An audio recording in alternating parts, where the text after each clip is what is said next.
Happy March! So now that it is officially March 1st, that means it is time for the February wrap-up.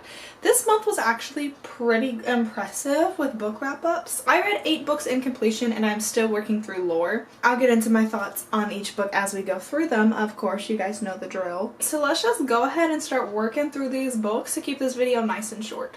Okay, the first book that I read this month is Song of Achilles by Madeline Miller. I talked about this book in my January wrap-up because I was in the middle of reading it at the end of January. I had said that I expected it to be a 5-star book, which it certainly is. This book is just so good. I can't believe I've never read it before. First of all, the writing is just beautiful. Madeline Miller has a gift. Like, it was just so well written. I was constantly like underlining sentences that I love. Now, I plan to read Circe sometime soon. I don't know when I'm gonna get to that. Maybe in March I'll read it. But this book was just beautiful. It made me cry. I sobbed my eyes out. And this is, I think, the first book I've cried at in like a couple years. But it was just so good. 10 out of 10. The relationship was just beautiful. Oh, if you don't know what it's about, it's a retelling of the myth of Achilles, but it is told from the view of Patroclus, I never know how you say his name, but the best friend. It's narrated from his perspective. It was just so good. Okay, then the next book I read is And Then There Were None by Agatha Christie. This is actually the first Agatha Christie novel I've ever read, which is pretty surprising considering that she is the queen of mystery and is the 3rd best-selling author of all time, outsold only by the Bible and by Shakespeare. I did not know that she was so popular until I read like her little description on the back of the book. Like, that's insane. That's crazy. Like, props to her for being such a good author. I also did not realize that she is dead. For some reason, I thought she was a more modern author, but nope. She was like from the early 1900s or like the mid 1900s, so that was a little bit surprising, and I don't know why I thought she was still alive, but Now, this murder mystery has 10 people going to an island and they all die, and you don't know who the killer is, right? It was interesting. It was good. I enjoyed the fact that it was very short because it was super easy to get through. I will say that I was not overly impressed with her writing style. It didn't do it for me. Like, it was good, but I wasn't impressed by her writing. So I don't think I'm actively going to search out more of her books, but if I just happen to come across another book, I will read it, but I don't think I'm going to become like a huge Agatha Christie fan. Okay, then the next book I read this month is The Institute by Stephen King. I rented this book from the library, so I don't have my copy anymore, but it was so good. This book was phenomenal. I enjoyed it so much. This was 100% a 5-star read for me.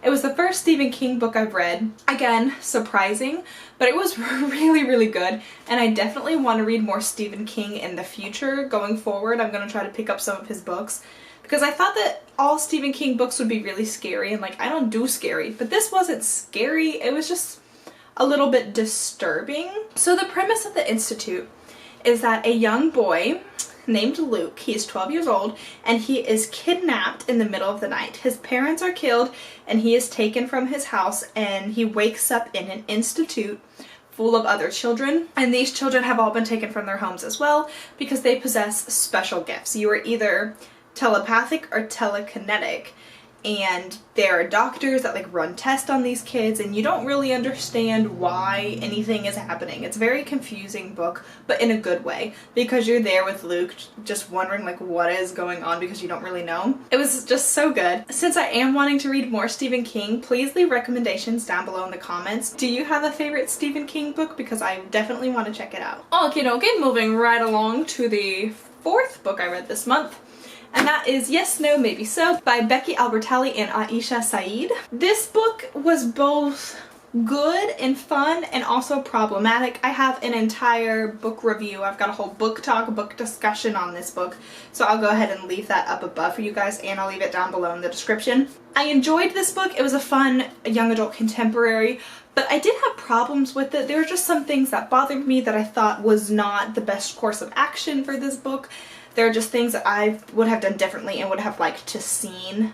So I gave this book, I think, a 3 out of 5 stars, because while it did have some problems, I still enjoyed it because it was just like a fun young adult contemporary. And the main plot is that we have 2 characters, Jamie and Maya, and they are about to be seniors in high school. It is the summer, and they are both working on a campaign for a state senator.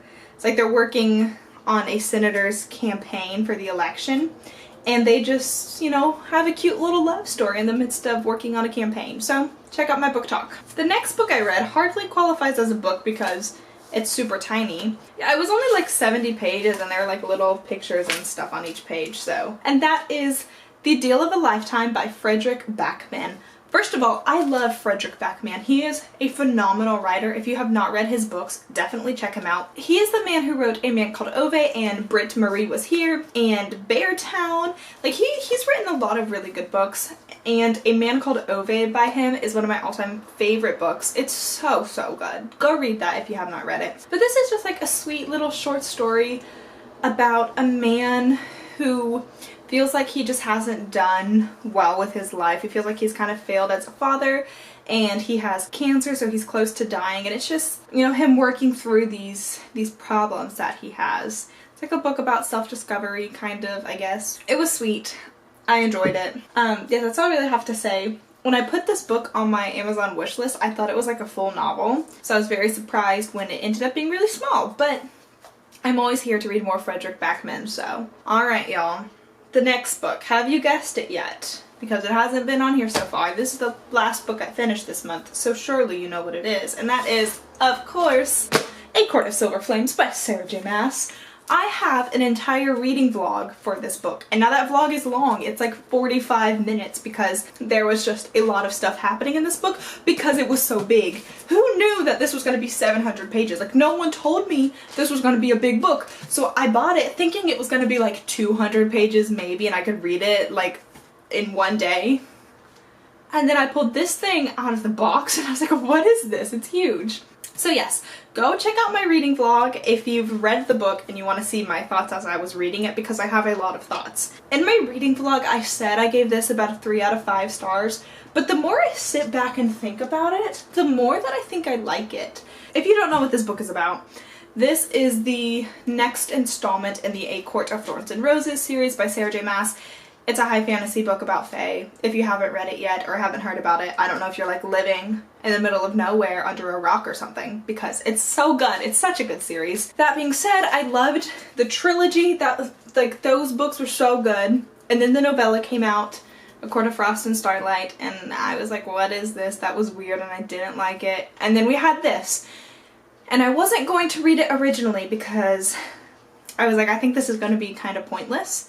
And I didn't like Nesta, so I didn't want to read it because it is about Nesta and Cassian, if you don't know, but I didn't want to be left out, so I went ahead and read it. And I do have to say, I like Nesta so much more now. She grew on me so much over the course of this novel. She had some great character development. Thank goodness, because I hated her to begin with. I think that this book could have been about 500 pages shorter. Like, it probably didn't need to be more than 200 pages, and it could have just been like a short story about Nesta and Cassian, because the plot was just unconvincing for me. Like, there's this whole plot of another war brewing, but if you guys remember, in A Court of Wings and Ruin, we already fought a war. So I could not get into the plot. I was just unconvinced the entire time that the stakes were real.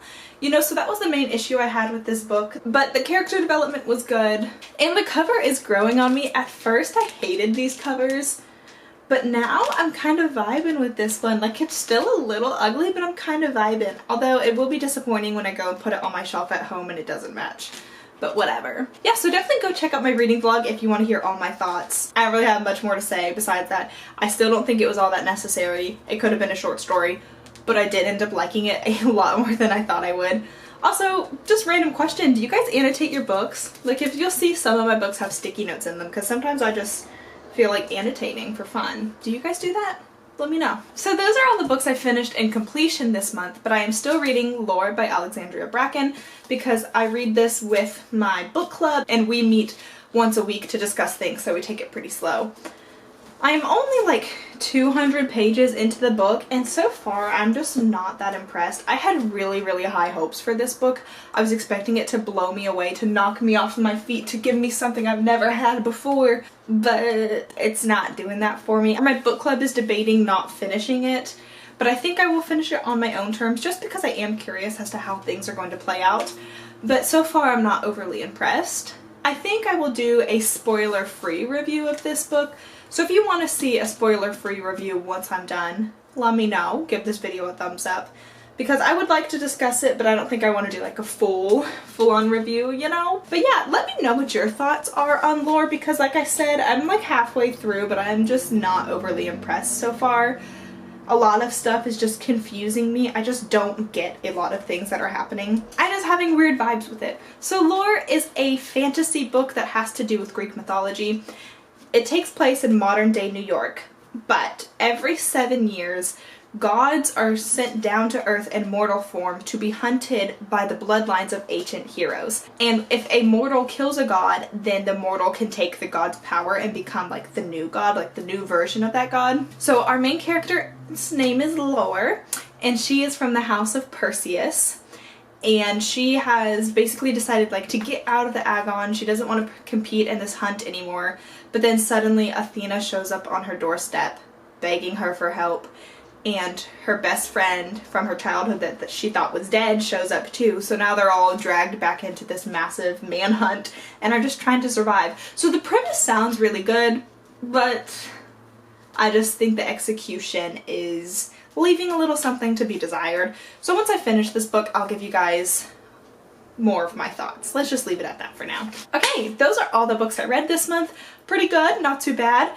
Now, let's talk about something very exciting that's happening on Tuesday. Alright, so today is February 28th.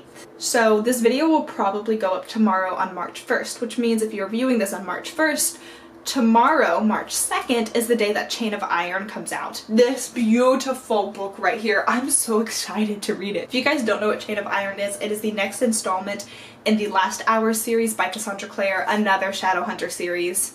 Of course, because we just can't get enough. I loved Chain of Gold. I think it was my favorite book of 2020. It was just so good. I love these characters. I'm so excited to jump back into this world. I can't wait. So my goal is to go to the bookstore the day it comes out. I'm gonna pick it up and just read, just try to get it done as fast as possible. I can't wait. I thought about doing a reading vlog for this book like I did with A Court of Silver Flames, but honestly that vlog was really difficult because I had to remember to update you guys, and it was a lot of footage, and it was a lot of work, and quite frankly I'm feeling really lazy and I don't want to do all that. So I think what I'm going to do for Chain of Iron is just film a full book review after the fact. But I am so excited for this book. I need to refresh myself on what happened in Chain of Gold because it's been a year since I read it.